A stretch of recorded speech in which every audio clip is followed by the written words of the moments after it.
L'Afrique a avorté sa marche vers la modernité et a adopté la modernité des autres sur un fond d'analphabétisme, sur un fond d'incohérence, sur un fond de misère, sur un fond de mendicité au sommet de l'État, après avoir promis le développement au lendemain des indépendances. C'est le cadre qui a tué l'économie du village avec ses connaissances inadaptées, ses connaissances axées sur le moderne et l'industriel, dans un monde où le traditionnel est la priorité. Il faut revoir les choses. Les normes européennes ne sont pas les normes africaines. Les normes des villes ne sont pas les normes du village. L'immunologie du monde paysan ne doit pas être l'immunologie de ceux qui vivent sur les carreaux cirés, quoi. L'eau potable pour nous, c'est l'eau de robinet. Mais l'eau de robinet, celui qui vient de l'Europe, il ne peut pas boire ça, il va tomber malade. Tout est relatif.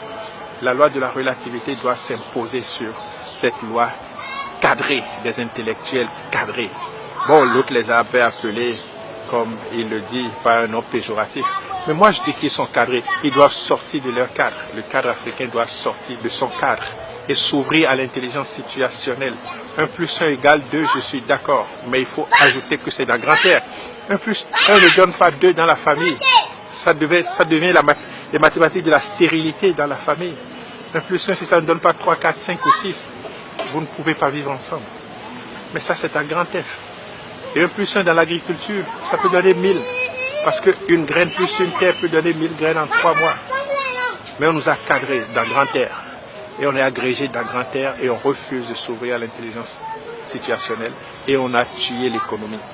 On a tué l'économie des villages. Et moi, je rêve de restaurer l'économie villageoise. Parce que l'analphabétisme devrait être une force pour notre économie. Le chômage devrait être une force pour l'économie des pays africains. Je prends le système éducatif comme un complot contre l'économie. Quand on sortait l'enfant du village, il avait 5 ans. 6 ans au cours primaire, il devrait produire 3 tonnes de maïs s'il n'avait pas été à l'école. 7 ans au cours secondaire, il devrait produire 7 tonnes de maïs. 4 ans au cours universitaire, il devrait produire 10 tonnes de maïs. Derrière chaque étudiant qui a la maîtrise, il y a 20 tonnes de maïs qu'on doit au village. Ils n'ont pas produit, ils ont mangé. J'ai dit ça au recteur Saint-Saint la dernière fois, que ce n'est pas logique que l'on forme les enfants et qu'on ne les utilise pas. Ce n'est pas logique qu'on engraisse des vaches et qu'on ne les traite pas. Ce n'est pas logique qu'on engraisse des bœufs et qu'on ne les envoie pas à l'abattoir. Ce n'est pas logique qu'on arrose des palmeraies et qu'on les délaisse à la floraison. Je dis, il y a un problème. Avant les indépendances, il n'y avait pas la pauvreté dans les sociétés africaines. Il n'y avait pas le chômage non plus. Après les indépendances, les cadres sont partis du développement comme objectif, mais nous ont amenés à la pauvreté et au chômage. Je dis, ce n'est pas leur faute. C'est parce que la formation des cadres africains n'a jamais répondu à un besoin africain de formation des cadres. Elle a toujours été intégrée à un besoin colonial qui voulait mieux gérer la post-colonisation. Et tous les États africains, après les indépendances, ont mis en place un système d'administration, de grugeage et de braquage, quoi. Les premiers grugeurs sont les États. Ils grugent les fonctionnaires en leur payant un mauvais salaire. Le salaire d'un Béninois ne peut pas lui suffire pour vivre 10 jours. Mais il doit travailler 30 jours et avoir des congés.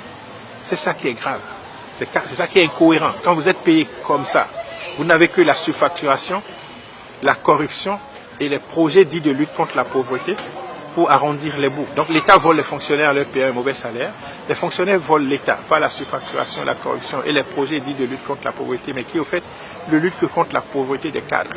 Les deux se mettent ensemble pour gruger les paysans en achetant moins cher leur production. Le coton, le poulet, le cabri n'ont jamais été achetés à leur prix coûtant. Le paysan, à son tour, égruge la terre en tirant de la terre toute sa production sans rien donner à la terre. Il tire de la chèvre toute sa production sans rien donner à la chèvre. Il tire du poulet toute sa production sans rien donner à la poule mère. Et pour finir, toutes ces entités, terre, poulet, cabri, porc, sont rentrés en grève contre l'homme. Comme les fonctionnaires grèvent contre l'État, eux ils aussi grèvent en réduisant leur productivité. Autant de nos grands-parents, les poules pondaient jusqu'à 20 œufs. Aujourd'hui, elles ne pondent que 6 ou 8. C'est leur façon de gréver. La terre donnait bien au temps de nos grands-parents, mais aujourd'hui, elle ne donne plus. Après 5 ans d'exploitation abusive, la terre arrête de donner la production. Et vous voyez, les poulets, les pintades, les canards, les cabris sont allés jusqu'à réduire leur masse corporelle pour s'adapter à la misère qu'on leur a imposée.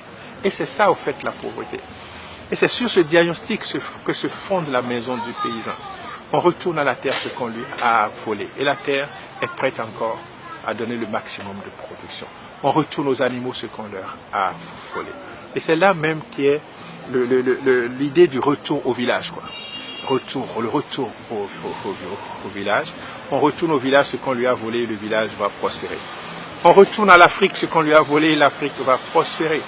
Donc il faut un mea culpa de la part de tous ces ordres incriminés qui permettent de restaurer la vie et de restaurer les économies des villages. Le chômage dans un pays comme le Bénin, c'est une honte. C'est une démission, puisque ça profite aux politiciens.